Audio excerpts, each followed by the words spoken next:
As I make more of the videos, I'm seeing that there's some things that I wrote about in my blogs that probably could have used a little bit more coverage. And so I'm doing that now in adding to my blogs and also adding to some of the videos that I'm doing.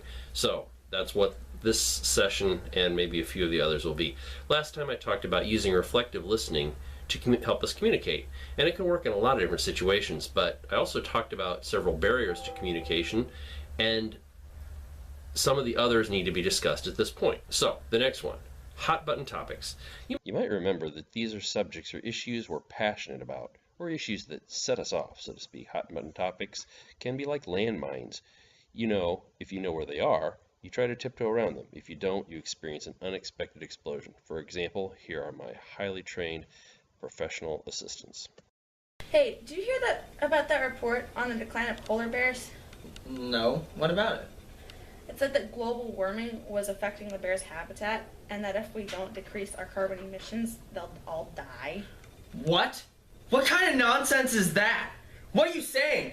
Aren't polar bears able to swim? I mean, is it my fault they can't lay around on icebergs all day? Stinks to be them. Chill, I was just telling you what I heard, and you always get so upset about such stupid things. I do not. Besides, you agreed with it, you liberal wacko, and you're just a stupid head. Apparently, global warming was a hot button topic for Philip, and things were headed downhill. Here are some things you can do when one of these blows up on you. From the Bible, Proverbs 15:1 tells us that a soft answer turns away wrath. When one person in the conversation begins to get upset, the natural response is for the other to do so as well.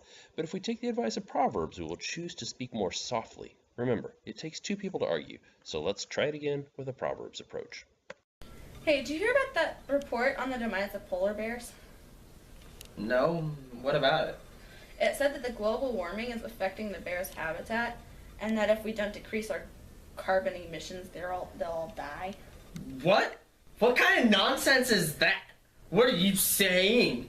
Aren't polar bears supposed to be able to swim? So it's my fault they can't lay around and be obese and lazy all day? Aren't icebergs gonna melt? Too bad. I didn't say that. I was just telling you what the report said. I don't necessarily agree with all of it. Oh. Well, were they talking about how the data was collected? Excellent question, Philip. Something else we can do is to recognize when we're getting emotional. A tool we can use to talk about this is shown below. You can think of it as if we have different emotional zones. In the green zone, we're calm. When we move to the yellow, we're somewhat upset. And at the red, we're really mad. As we move from green to yellow to red, our heart rate increases and the level of oxygen in our blood decreases. This means rational thinking decreases and impulsive emotion is on the rise. That's why people who think back later on what they've done might say something like, I don't know what came over me. Obviously, communication when we're in the red zone is not going to end well. So how about trying these steps? Talk with your spouse about the green, yellow, and red zones when you're in the green zone. That gives you both this communication tool.